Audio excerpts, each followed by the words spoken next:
bienvenue sur notre chaîne. Nelia Recap. Alors, installez-vous confortablement et suivez-nous jusqu'à la fin pour découvrir tout ce que vous devez savoir. Les présidentielles en Algérie continuent de susciter des réactions, El Mordjen interdite d'importation en Europe, premier cas de la variole du singe au Maroc, manifestation en Tunisie. Les 5 infos à retenir ce samedi 14 septembre. Le premier sujet, présidentielle en Algérie, les réactions se poursuivent en attendant la décision de la Cour constitutionnelle. Les présidentielles du 7 septembre continuent de susciter des réactions en Algérie, alors que les félicitations au président réélu Abdelmadjid Tebboune continuent d'affluer de la part des chefs d'État étrangers. La dernière réaction en date est celle du RCD qui a rendu publique sa position sur le scrutin présidentiel vendredi 13 septembre. Le parti parle, d'onde de choc provoquée par le rejet populaire massif et historique du scrutin présidentiel du 7 septembre dernier. Le RCD estime que le taux de participation est inférieur à celui qui a été annoncé et que la « gifle infligée au pouvoir par les populations de toutes les régions du pays est sans commune mesure ». Dans un entretien au quotidien Le Monde, le président de Gil Jadid, Soufiane Djilali, est revenu sur le scrutin du 7 septembre. À mes yeux, le scrutin montre que la démocratie est en échec en Algérie à défaut de signer l'échec de la démocratie en soi, a-t-il dit, en suggérant au président Tebboune d'engager de « vraies réformes ». Il lui faut ouvrir une concertation très sérieuse avec l'opposition, mais aussi avec des personnalités diverses, a proposé Soufiane Djilali. Au lendemain du scrutin, les partis qui ont soutenu la candidature de Tebboune pour un second mandat, ont tous salué les résultats de la présidentielle. Pour le FLN, le peuple algérien a renouvelé sa confiance en la personne de M. Abdelmadjid Tebboune afin de poursuivre le processus d'édification d'un État fort de son armée, de ses forces de sécurité et de son économie développée. Pendant ce temps, la Cour constitutionnelle continue d'examiner les recours introduits mardi dernier par 2 candidats malheureux, Youssef Aouchiche et Abdelali Hassani Chérif qui contestent les résultats provisoires annoncés par l'ANI. Deuxième sujet, El Mordjen interdite d'importation en Europe, élan de solidarité sur les réseaux sociaux.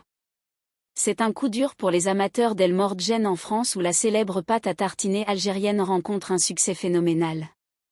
Alors que la demande sur ce produit fabriqué en Algérie ne cesse d'augmenter, la France a refoulé une cargaison de pots d'El Mordjen. La raison est que l'Algérie n'a pas le droit d'exporter des produits contenant du lait vers les pays de l'Union européenne. Sur les réseaux sociaux, un élan de solidarité à la mesure de la popularité d'El Mordjen s'est constitué et les accusations se multiplient contre les lobbies ou certaines marques européennes de pâte à tartiner, accusées d'être à l'origine du blocage. Troisième sujet, Maroc, premier cas de la variole du singe. La variole du singe arrive au Maroc où un cas a été enregistré vendredi à Marrakech, la plus grande ville touristique du royaume, a annoncé le Centre pour le contrôle des maladies, CDC. C'est le premier cas du Mpox qui est recensé en Afrique du Nord qui était jusque-là épargné par cette épidémie, et ce, depuis l'alerte lancée par l'OMS le 14 août dernier. Les autorités marocaines ont annoncé avoir activé la procédure d'urgence, déployé une équipe d'intervention rapide et commencé les enquêtes épidémiologiques et la recherche de contacts. Quatrième sujet, Tunisie, manifestation contre Kais Saied à Tunis. Des Tunisiens ont manifesté vendredi à Tunis pour réclamer plus de liberté alors que le pays s'apprête à organiser une présidentielle le 6 octobre prochain. Entre 1000 et 1500 personnes ont manifesté à Tunis. Ils ont scandé des slogans hostiles au président Kais Saied qui brigue un second mandat présidentiel et qui est assuré de l'obtenir. Élu en 2019, Kais Saied se présente face à 2 candidats peu connus dont l'un, Ayachi Zamel, a été placé en détention provisoire dans le cadre d'une enquête sur la falsification des parrainages. C'est fini l'État policier, Kais dictature, dégage dégage, ont notamment scandé les manifestants. Et à la fin une banque marocaine a-t-elle été sanctionnée en Europe ? Polémique au Maroc sur la Banque centrale populaire, BCP.